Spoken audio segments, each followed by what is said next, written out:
Hey, call me Louis. This is my spot. LuiSpot. What we see in the globe today is widening inequality. And we know that the economy of the globe continues to deliver inequitable and unjust outcomes. Developed countries have selectively opted out of the observance of international law, while they continue to insist that rules must be implemented by developing countries, even at the cost of providing services to their people.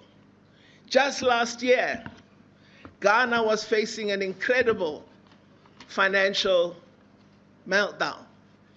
They approached the IMF. And this year, the IMF has suddenly reported that Ghana is going to see amazing growth after they received loans from the IMF. But nobody is examining, do the children of Ghana have classrooms? Do they have teachers in those classrooms? Are they able to go to hospital and get treatment? Are the people of Ghana getting housing? Because the first target of IMF loans is public services. So it's important that we look not just at what support is provided, but at the quid pro quos that governments have to make in order to have access to that funding. Developed countries have certainly not met their commitments to the developing world and are consistently shifting responsibility to us in the global south. You must address climate change. You must stop using coal. You must reduce emissions. You must do A, B, and C. We've developed, they had thousands of years to develop, and in a short space of time, we must arrest our development and respond to their demands. I'm not saying coal is what we should use. I'm not saying we shouldn't reduce emission. Don't misunderstand me. But I'm saying the kinds of demands being made on developing countries without appropriate resource responses are actually demands that are unconscionable. For 16 years, Gaza has been under siege, with its people struggling to survive the ongoing land, air, and sea blockade imposed by Israel, with Palestinians denied exit and entry into the Strip. I was horrified when one of our former leaders, Comrade, I don't know if I should call him Comrade anymore, Comrade Teralekota, said that Israel is not an apartheid state. Well, the Palestinians are denied free exit and entry into their own land. They do not have free movement. We didn't have free movement under apartheid. Palestinian people use separate entrances when they go through the border. We had to use separate entrances under apartheid. Palestinian children do not have free access to education. It was the same for us. So I don't know what more Israel should do for Comrade Likota to recognize that it is an apartheid state. We've seen today increased Israeli aggression under the most far-right Israeli government we've ever seen. And we've seen the inaction by the Security Council, the very body whose mandate is to maintain international peace and security. Despite the fact that the root cause of this conflict is illegal occupation, we have heard a tirade of criticism of Palestinians from Western powers and unflinching support for the occupying power, despite the fact that I've been called all kinds of names because I refused to call Russia an occupying power of Ukraine. I've always objected to double standards.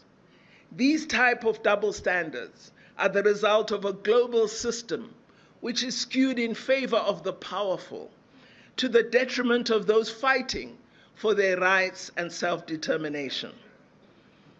I repeat, it is imperative that social movements raised their voices in solidarity with the Palestinian people, particularly given the notably biased media coverage of the current violence. Within the United Nations, we have seen almost unanimous support among member states for ending the illegal economic blockade of Cuba, which is now entering its 61st year. Yet, the Cuban people continue to be denied access to life-saving medicines, essential goods, and the right to trade as any other sovereign nation. These are injustices that once more need to be taken up by the Global South and progressive forces worldwide to create a groundswell of popular support for the Cuban people, as well as the people of Palestine and all oppressed people all over the world. In South Africa, as the South African Department of International Relations and Cooperation, we wanted to provide support to the people of Cuba after they sent an appeal to us. When our opposition parties got hold of our intention, they, through an organization called AfriForum, took us to court. And the court ruled that I must use that money for poor people in South Africa and not provide anything to the people of Cuba. Of course, I'm appealing that decision, but here's my troubling point.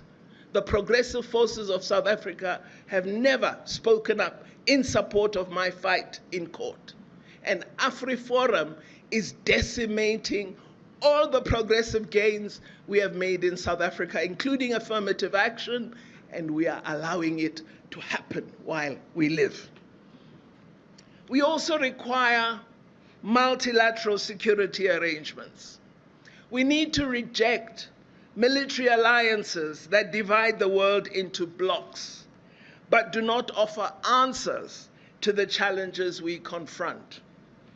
We are seeing now the weaponization of the ocean, Indo-Pacific Alliance, and so on. All of this is meant to take unipolar control of the oceans and deny us the right to peace and development which the oceans offer the world.